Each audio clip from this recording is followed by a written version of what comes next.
And we're back with the Nerd Eye Council, everybody. Hello, everybody. Guardians of the Galaxy review. Yeah. Volume 2. Volume 2, yes. Let's clarify. I can't believe the motherfucker snatched his mixtape. I can't believe that. Fuck this movie. They destroyed his tape. And that was actually a big plot point of the movie. You should have never murdered my mother and smashed my mixtape. So, thoughts of the movie, of course, we all loved it. On the podcast tonight, we have a special guest, and you're supposed to pick a nickname.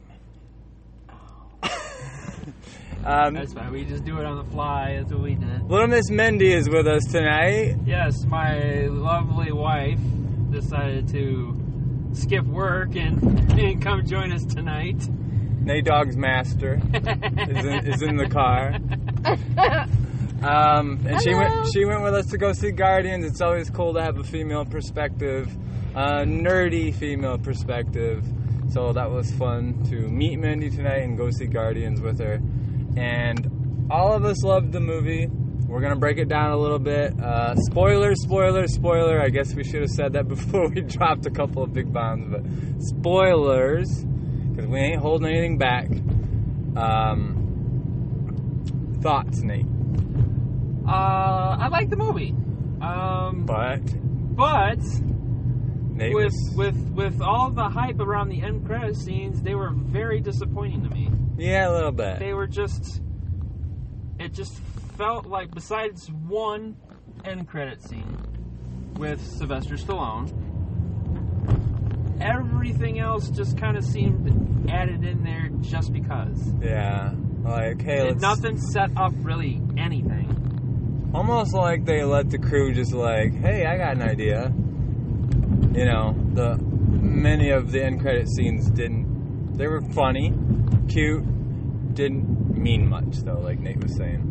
No, we've gotten so accustomed to the other Marvel movies where there's a scene that usually sets up the next installment, or even sets up one of the big collaborations, right. a la the Avengers and stuff like that.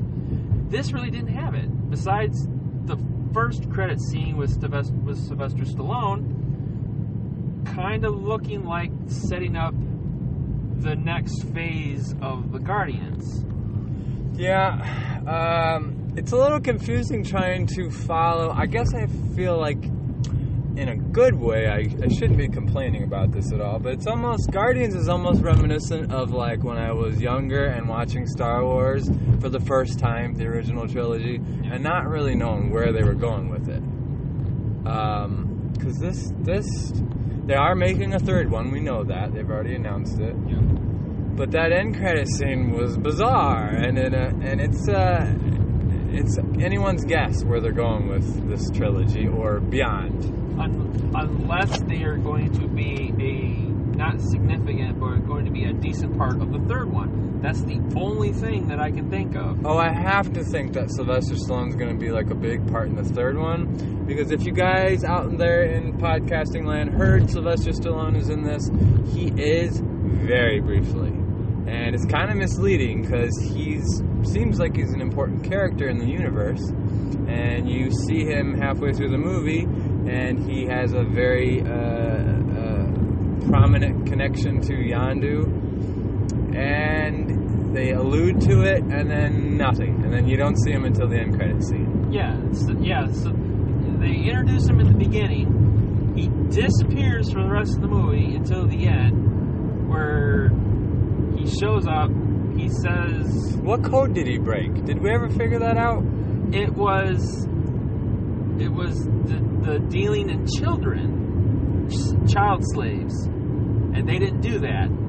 But they also explained that Ego was having Yondu get the children that he impregnated, bring them to the planet. Oh yeah, that's right. That's where all those skeletons were. Yeah. Those were all his failed Yeah. failed experiments, pretty much. And spoiler, Kurt Russell's character actually turns out to be the villain in the movie. Yeah, that threw me off. That kind of threw me off too. I kind of thought, even before going into this, that he was going to be a quasi bad guy, somewhat. I mean, he's Ego, the living planet. So, I mean, the name alone says he's not 100% golden. But, yeah, him being the main villain. And it goes back again to Marvel having some issues with their villains. You can't hate on Marvel. You really can't. But the only thing you can pick a bone at are the villains. Just almost seems like they just phone in the villain. Like the villain is the last idea for the movie or something. Like, okay, we got everything, but who's gonna be the bad guy? Yeah, and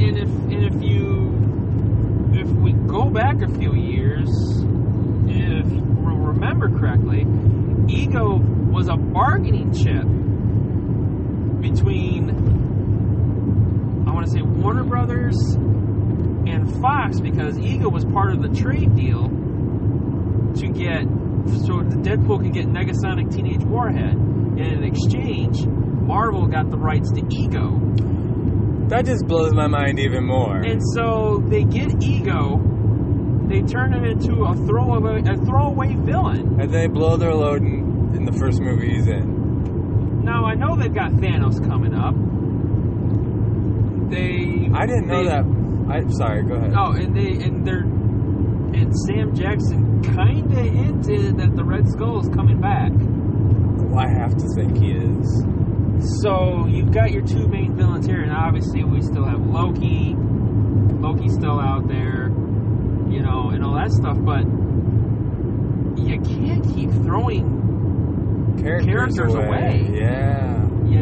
Without further developing them. So yeah, I didn't know that part that you just said about the deal between Sony. Is that what it was? It might have been Fox? Sony. I know there was a deal between Marvel and whoever. I think maybe Fox. Uh-huh. It might have been Fox For the Fantastic Four rights or whatever. No, because Deadpool wanted. Oh, Deadpool. Yeah. Negasonic Teenage Warhead, but they had it was the character's name something else, but they couldn't do it, so they renamed it. The character? Negasonic, yeah. And is that why nobody knows who she is? I probably. And in exchange, Marvel got Ego, the living planet. So why? Oh man, you go out and you throw millions of dollars at Kurt Russell, and 2/3 of the way through the movie, you're like, oh shit, he's the main villain. Yeah. And then he's dead at the end. I mean, I guess they could always resurrect him, but and then not only that, this group that we get introduced to at the beginning, Sovereign. yeah. Another kind of a throwaway. Well, that was an end credit scene that was very curious. Right. Because I guess the Sovereign are part of the villains of the movie. Ego being the main villain. Thanos is a villain in the background. You never hear anything except his name. You never see him or anything. Just kind of peeking around the corner. Talking about me again. But yeah, that's really interesting.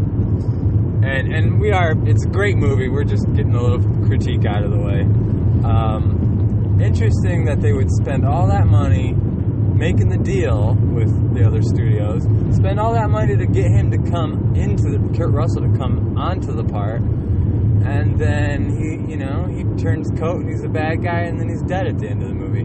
I don't know. This is my gripe, man. It's like, okay, I like the character Star-Lord quite a bit, and there's like some roots that they built there that, for me, are like, part of the attraction of Star-Lord, like the way he lost his mother, and like, when she died, wasn't she like, go find your daddy, boy, something like that? Like, did she say something about his dad? Or, I think so. I'm almost certain that she did.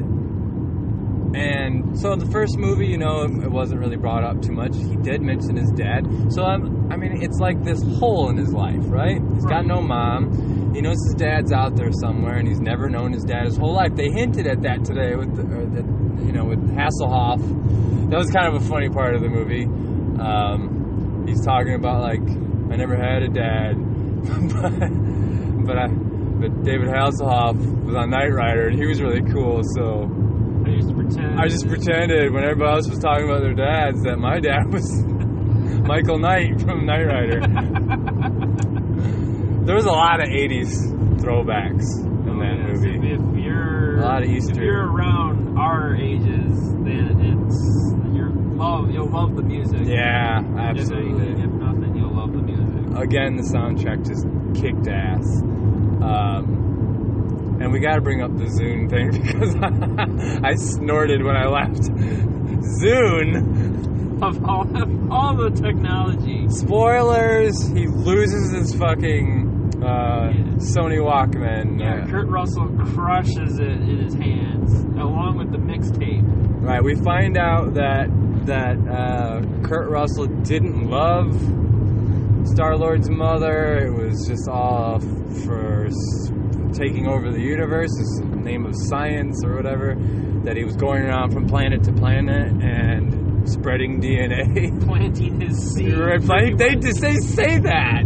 That's so weird when you say it out of the context of the movie, but he actually says, planting my seed.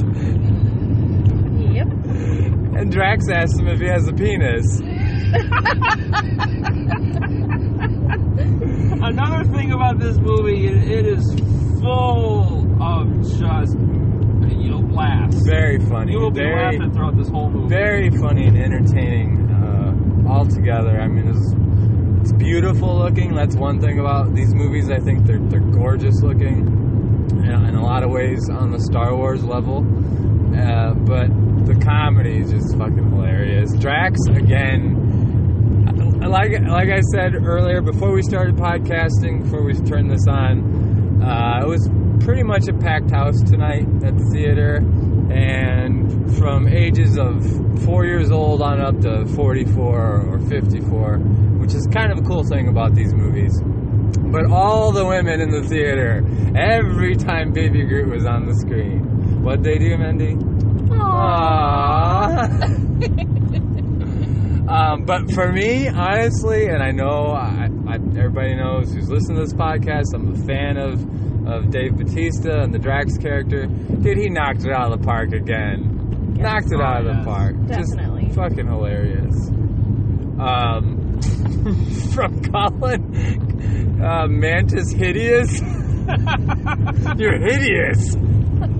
He's like, oh. He starts I'm just picturing us just making out. He's dry heaving while she's trying to talk to him. What's wrong with you? I was picturing us being physical.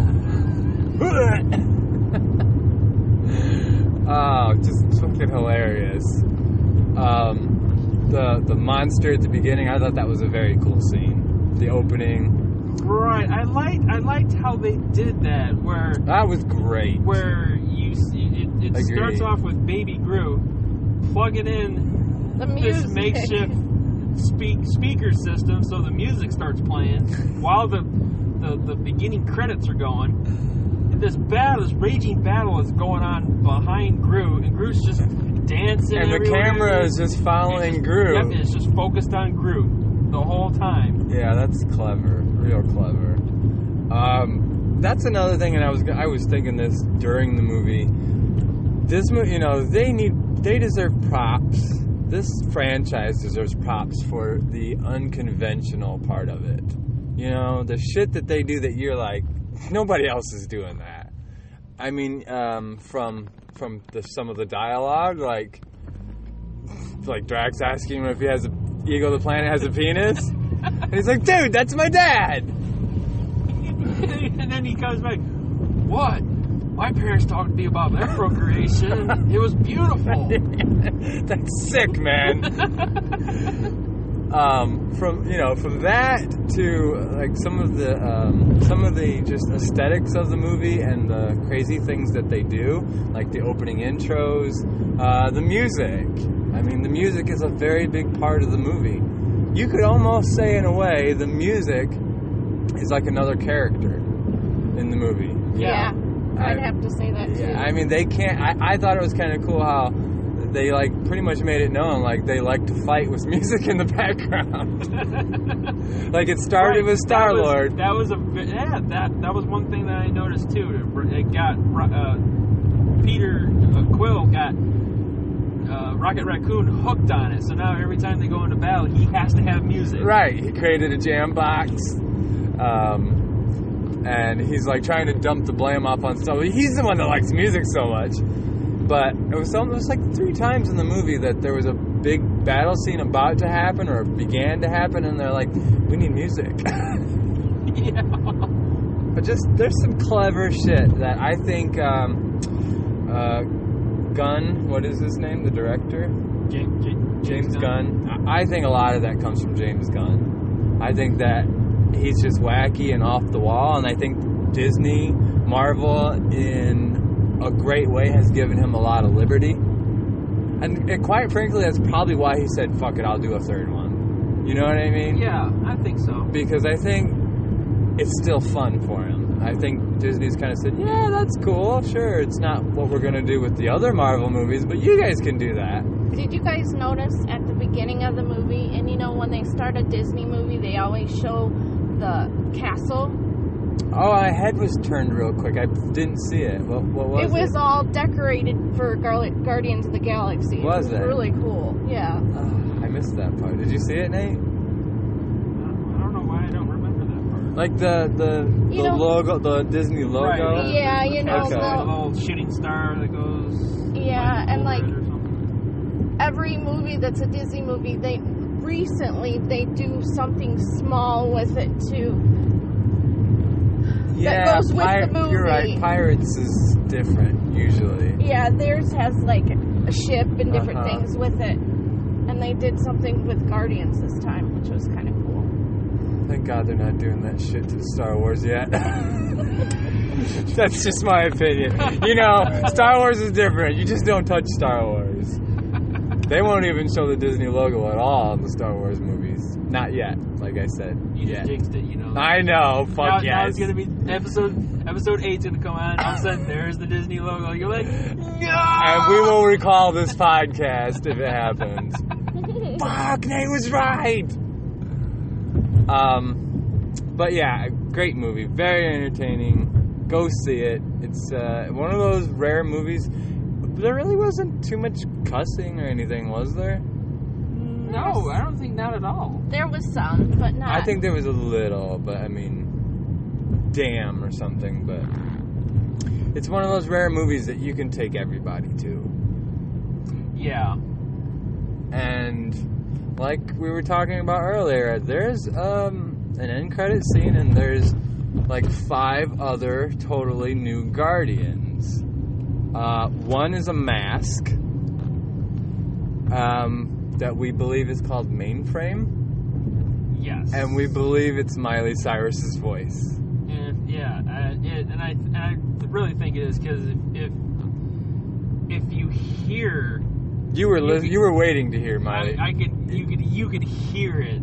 She's like, "Oh, it's great to be back, y'all," or something like that. You can hear that, like that southern accent. That little twang. Yeah. That little twang in there. And they're like, "Oh yeah, that's Miley." So they just showed him real brief, but what were the other characters? There was the mask. There was something that looked a little bit like Groot.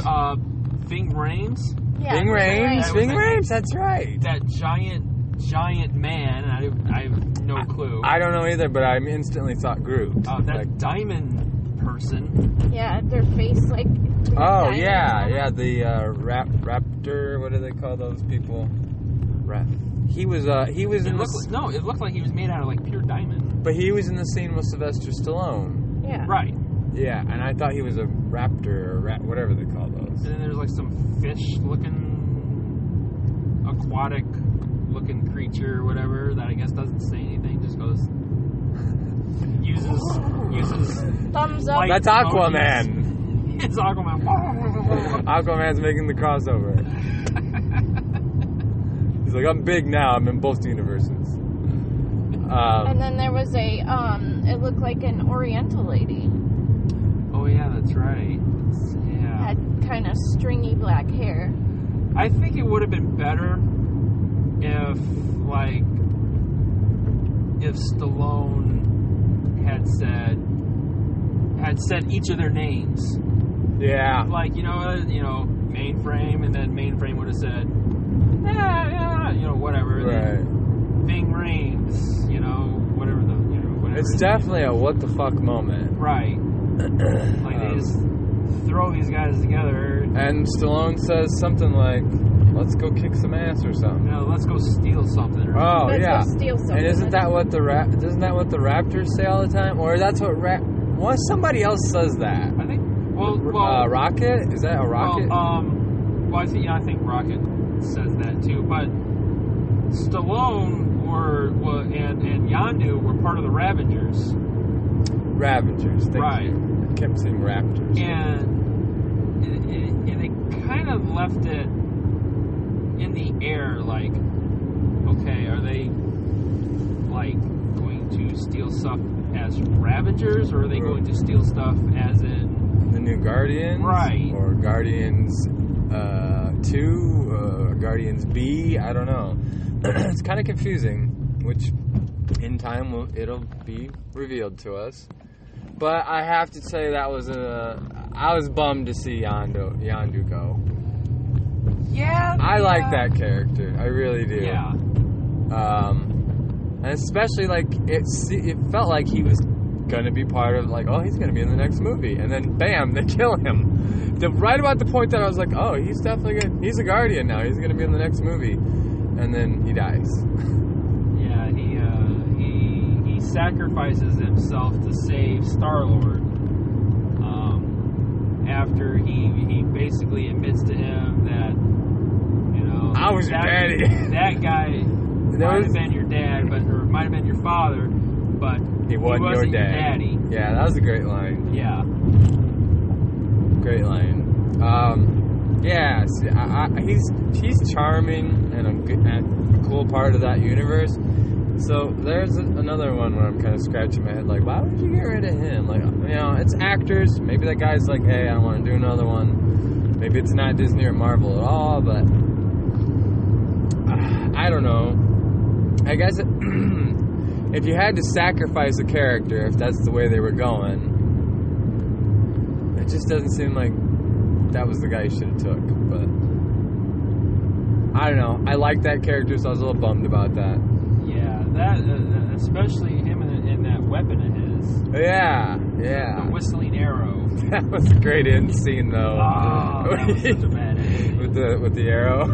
Ah! The way Batista screams, man, or laughs, or yells, I should say, it just cracks me up. And the funny part is that you think he's hurt on different parts, and you're waiting to see how bad the damage is to him.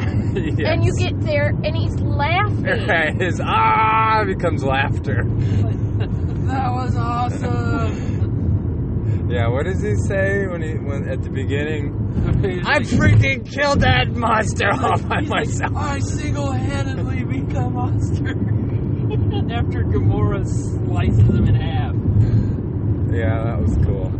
Oh my god! And then of course this thing is full of jokes where Yondu is floating down from his arrow, and Peter Quill looks up at him. He's like, "Oh, great line." He's like, "You look like Mary Poppins." And I think Yondu says, "Well, is he cool?" And then Peter's like, "Yeah, very he's cool. Very cool." Yeah. He's like, "I'm freaking Mary Poppins." Yeah, I'm Mary Poppins, y'all. That's what I'm saying. Like, that guy has some charisma, man. And he'll be missed in the next movies. Oh, yeah. Where was I going with that? We can wrap it up. We're almost home. Out of 10 stars. Yeah, I I would go with 9, just because the end credit scenes disappointed me, for the most part. I'm gonna go with 9 because it was a great movie. There were a couple things that I scratched my head about, like I said earlier, Ego kicking the bucket so soon. It felt like they could have dragged that on another whole movie, kind of like Star-Lord. You know what I was thinking was Star-Lord was going to become like godlike, and the Guardians were going to like abandon him. Yeah, I didn't think that either. I think I kind of expected him to learn more about him being part Celestial, like maybe learning a little bit more about his capabilities. Yeah, because for a long time I didn't really even believe it. Do you know what I mean? When they were playing catch, I was kind of like, well, I don't know if I believe he's got powers yet, because Ego could have been doing that. Right. So I was a little bit sketchy about all that, and then they never really concrete told us, like, oh yeah, he's... Well, they did say, if you kill me, you're going to become mortal again. Right, Yes. he kind of said that at the end. Yeah. And of course, Star-Lord retorts back, why is that so bad? Yeah, you know, another thing I like about Guardians, and it probably is a little bit of an homage to the 80s because they seem to like to do that, how there's a little mini lesson at the end of every Guardians. Yeah, that's kind of cute, man. Movies don't do that anymore. And the first time, you know, this is only the second installment, so the first time it was about, and then that's an ongoing theme, the friendship. Family. And the first time that was the thing, and it was kind of like, I didn't know if they were going to have that sappy moment. Oh, they had some seriously sappy moments. I saw some tears. Yeah, about family and just like sticking together no matter your differences. Mm-hmm. Yeah. Even Rocket, who is kind of like the hard-nosed character of the crew, I would say. Yeah. Even he was a little sappy in this movie. Yeah, toward the end, he kind of He bonded with Yondu. Yondu, yeah. That was a pretty cool scene in the jail cell. You're me. Every time he smiles, Yeah. Rocket's like, I'm like, oh, that's kind of freaky. but I would give it a 9. Solid entertainment, just a few holes in it that kind of made me scratch my head, like, why would they do that? Would have loved to see more Sylvester Stallone, but I think we're going to see more of him in the next one. So. Oh yeah, I expect. Makes me wonder, man, like, are they going to wrap it up with this crew? You know what I mean? With the original Guardians in the third one. Yeah, and the third one, yeah, that's it. That I think James Gunn came out and said that that's going to be the last of. It's going to be the end of the story for this crew. Yeah, and they've seriously hinted at this is the end of that the Guardians as you know them. This group. And of course, speculation is with Sylvester Stallone and this kind of new group, they are going to be the next Guardians. And it's hard to second guess Disney, man, because they will prove you right or wrong over and over again. But, you know, knowing what we're talking about right now, while I was watching it, I was kind of thinking that while I was watching it, like, you know, the characters are what make this movie. You know? Yeah. The characters make the movie. Everybody's kind of got their own favorite, you know, or the ones they relate to more than the others. Mm-hmm. And Disney's like, we're going to replace the characters. Fundamentally, that seems like that's a bad idea. Right. I mean, you know, nothing can go on forever, but you're thinking that's a fundamental piece of what makes this work. Right. Yeah. You know? But again, don't second guess Disney. they'll come to your door. That's right. We heard you were talking bad about us. Man, they're coming with some dark Come with suits us. with Come a with Marvel us, please. patch on. Are you Jeremy? Yes. Don't you dare talk about As they're Owens pulling me away in a bag, I'm like, do I get to see a lightsaber before I die? I know you got him. But yeah, 9 out of 10 for me. 9 out of 10 for Nate Dogg. Mendy? I would say a 9 out of 10. It was really good. I like the whole family feel to it, and the, you know, to spend time with your family. Yeah, absolutely. That So. needs to be highlighted, man. Because in a day and age of the world needs a little more of that. We don't find much of it in entertainment anymore. Exactly. Not blockbuster movies, anyways. The smaller movies, you know, that you tell your friends about that nobody watches. But that's gonna do it for our Guardians review. And any other thoughts you want to throw in there? I have no idea what we're going to be talking about next week. Yeah, I was just gonna say, I was like, we'll be back next week with something. That's why you got to tune in so you can figure out what the hell's going on in our brains. Keep you guys in the suspense. So, same bat time, same bat channel. Yep. See you next week. Peace. Peace.